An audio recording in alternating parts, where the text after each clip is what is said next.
Il est certains ovnis, certains êtres exceptionnels qui, simplement, par leurs mots et leur présence, captivent les foules. Paris outragé, Paris brisé, Paris martyrisé, mais Paris libéré. C'est le cas du général de Gaulle. C'est un ancien président français, figure de la résistance, figure de la Seconde Guerre mondiale, du monde libre, une des personnes les plus importantes de l'histoire de France et du XXe siècle. Comment est-ce possible? Comment une personne peut-elle, par ses prises de parole, avoir un tel impact sur son public, sur des millions de personnes à travers les décennies et bientôt les siècles? C'est le défi de cette vidéo.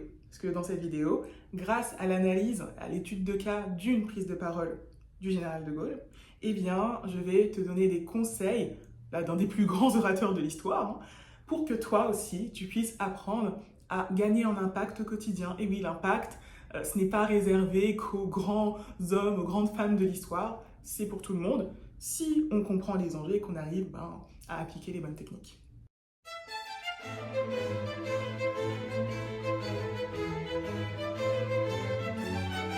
Bienvenue ou bon retour sur ma chaîne, je suis Jennifer Teleb, je suis la directrice de l'école d'expression.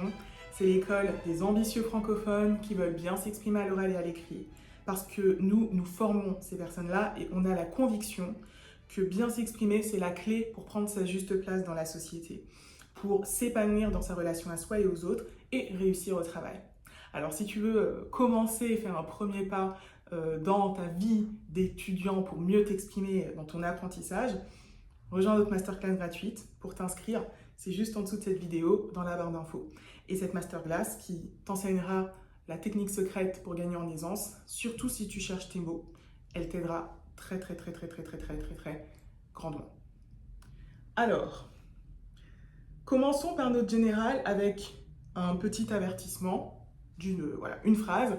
Cette vidéo n'a pas de prétention politique. L'objectif est simplement d'en tirer des leçons pour mieux s'exprimer, avec humilité.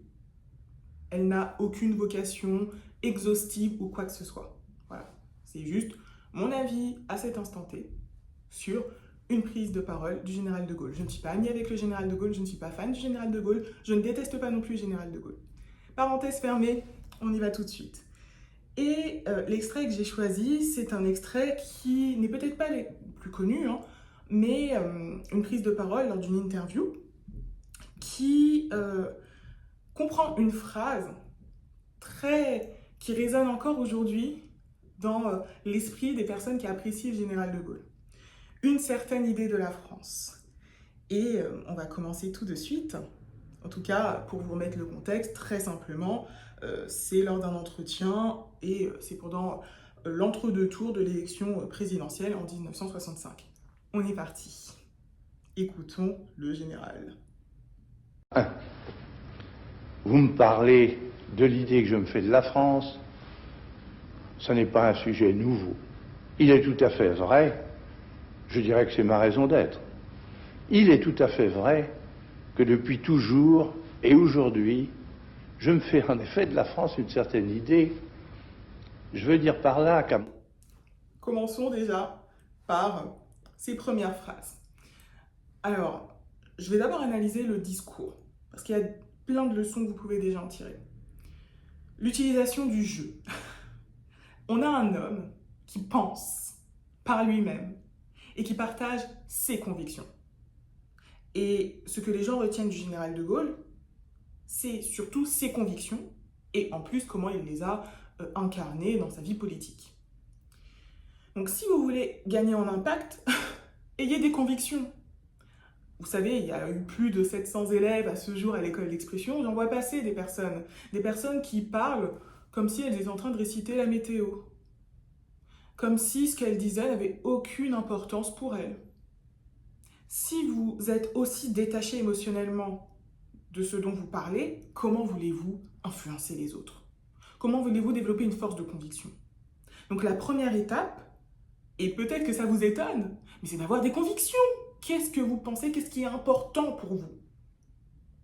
Et là, le général de Gaulle, il a des convictions. Donc ça, c'est la première étape. Il a des convictions, une vision de la France qu'il formule avec cette phrase, certaines idées de la France, c'est la première chose, des convictions qui vont vous permettre d'être identifiés et qui vont vous faire gagner en force, en capacité à convaincre. Et vous allez plus facilement laisser une empreinte chez les autres parce qu'on va sentir un engagement émotionnel quand vous allez parler. Donc ça, c'est un premier élément de ce début déjà très riche. Le deuxième élément, et après on va continuer, c'est que cette phrase, donc là pour le coup je sors un peu, j'utilise un peu mes éléments de culture générale, mais cette phrase, ce n'est pas la première fois, il me semble, qu'elle l'utilise. En tout cas, ce qui est clair, c'est qu'il a formulé sa pensée à l'écrit. Et il a notamment écrit dans ses mémoires de guerre sa vision de la politique, des institutions, entre autres, voilà, pas mal de choses. Et il y avait déjà cette phrase, une certaine idée de la France. Et ce qu'il faut en tirer, c'est que si vous voulez développer une pensée profonde, riche, il va falloir aller au-delà de l'improvisation à l'oral. Il va falloir passer par l'écrit. C'est pour ça qu'à l'école d'expression, on travaille et l'oral et l'écrit, parce que l'on sait que c'est le travail des deux qui permet d'être un orateur et un écrivain complet, riche. Et le général de Gaulle était et un orateur et un écrivain exceptionnel. Passez par l'écrit, parce que l'écrit, ça fige les mots, ça fige le sens, ça vous pousse à identifier avec netteté le cœur de vos idées, de votre pensée. À l'oral, on peut faire des phrases à rallonge, voilà, on peut un peu s'en sortir. Donc là, on est face à une personne intellectuelle, une personne qui a intellectualisé, qui a structuré une pensée. Et c'est ça aussi qui lui permet, c'est le dernier enseignement, passer par l'écrit, ça permet ensuite de gagner en fluidité à l'oral. C'est pour ça que certaines personnes, en fait, quand elles improvisent, on a l'impression qu'elles improvisent sur un sujet, on est choqué de la profondeur de leurs propos. Et c'est parce qu'elles ont déjà traité la question à de nombreuses reprises, elles ont écrit dessus. Donc, ça donne de la profondeur. Rien qu'avec ce début, on a une masterclass. Donc, continuons à tirer les leçons du fameux général. Mon sens, elle est quelque chose de très grand, de très particulier. C'est du reste, je le pense, ressenti par le monde entier. Il y a même là quelque chose d'extraordinaire. Dans nos malheurs, on s'en aperçoit tout de suite. Et quand nous sommes heureux, prospères, glorieux et forts, on s'en aperçoit aussi. Ok. Donc, j'ai parlé d'abord du discours, de la posture, et l'impact va venir de cela, au tout début, du travail en amont de la prise de parole, avec l'approfondissement par l'écrit. Alors, on va plus parler de la prestance, donc de l'élocution, de la posture physique, du corps, et de la musicalité du rythme. Donc le général de Gaulle, il a laissé une empreinte et une grande originalité par sa prosodie, la musicalité de son élocution, de sa voix. Il a une diction particulière qui permet de le reconnaître parmi tant d'autres. C'est déjà aussi une signature qui permet de laisser un impact, on ne va pas se mentir. Après, peut-être que vous n'avez pas cela, voilà, mais il faut quand même le noter. Ça se travaille, c'est quand même un haut niveau d'expression, donc ça ne fait pas partie des premières choses que je conseille de travailler. Si vous aimez bien le contenu de cette chaîne, il y a probablement d'autres compétences qui vont vous faire progresser plus vite. Donc, je vous le mentionne, ce n'est clairement pas un travail prioritaire. Mais on ne peut pas non plus ne pas souligner la beauté de sa prosodie et de son élocution. Après, il y a des goûts et des couleurs, mais elle est d'une qualité hors pair. Voici des éléments de base que chacun, en revanche, doit appliquer pour gagner en impact. Donc la première chose, c'est de parler en phrases. Et une prise de parole avec une belle élocution permet de rédiger un discours de qualité.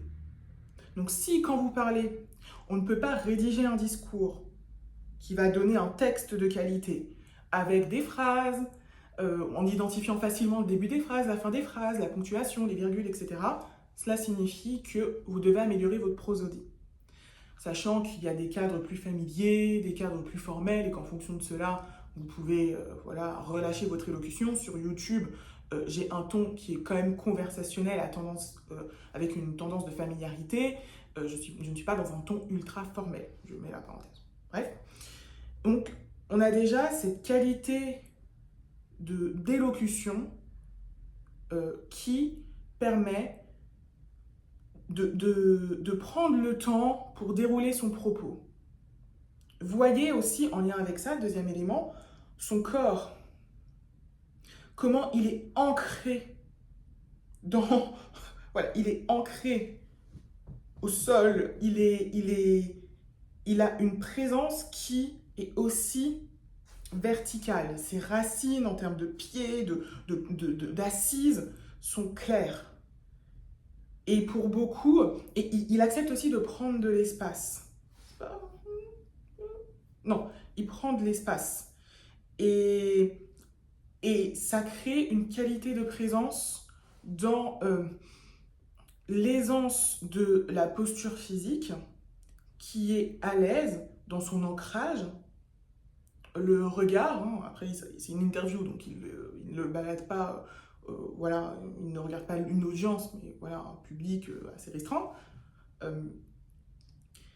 Et la dernière chose que je vous dirais, c'est aussi en termes d'élocution, la création d'un rythme en utilisant des outils de la langue française, des procédés littéraires. Donc, par exemple, à un moment, j'ai fait 1, 2, 3, 4, il y avait un rythme avec 4 temps. 1, 2, 3, 4.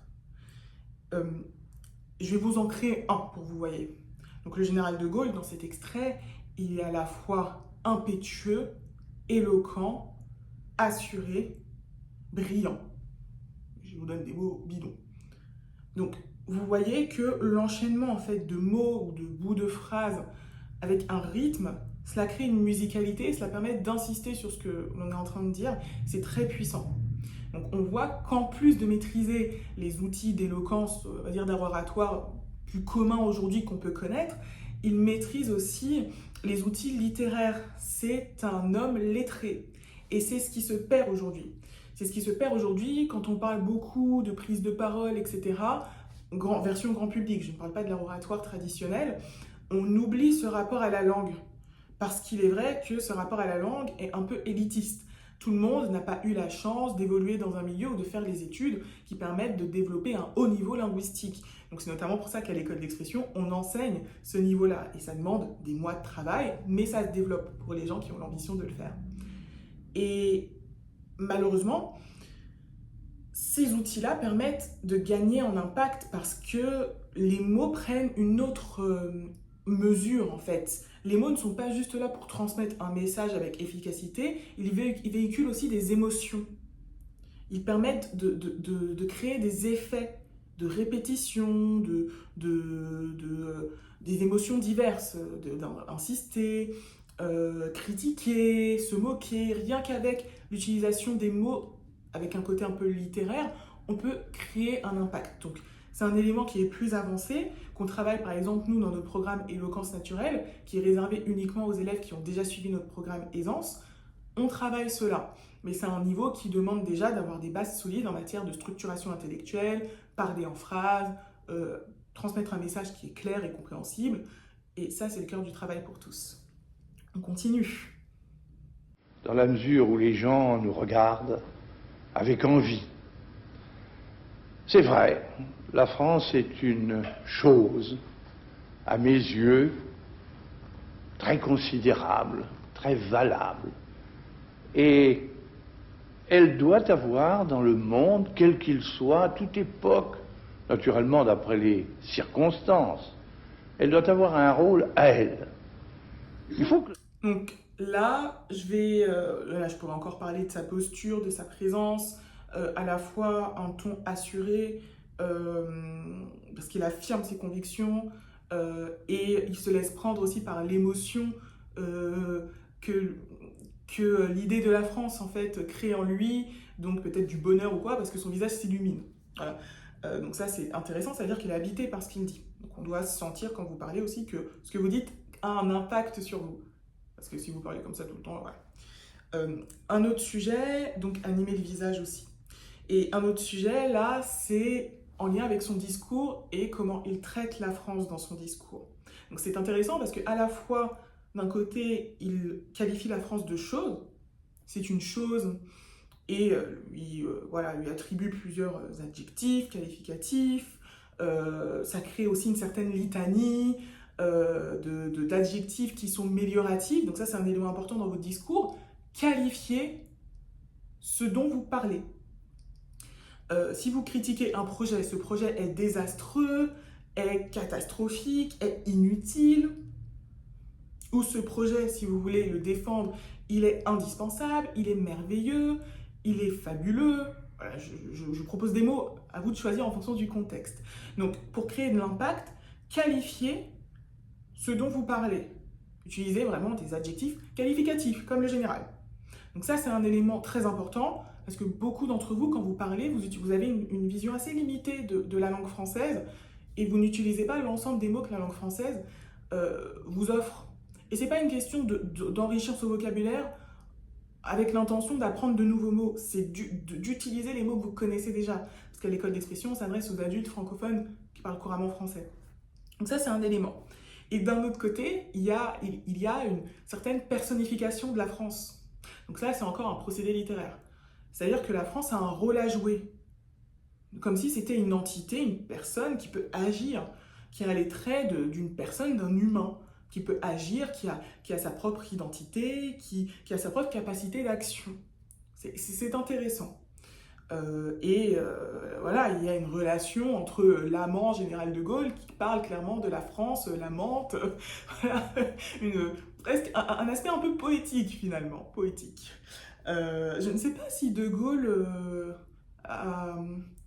je ne connais pas le rapport de Gaulle à la poésie. Je sais que Pompidou, bien sûr, voilà, mais de Gaulle, je ne sais pas, j'avoue. Après, c'était un homme lettré, mais en tout cas, clairement, on voit qu'il y a cette maîtrise de l'art littéraire qui permet de donner une autre dimension à son discours.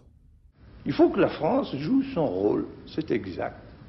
Et pour qu'elle joue son rôle, il faut qu'elle soit la France. Voilà. Magnifique discours du général de Gaulle.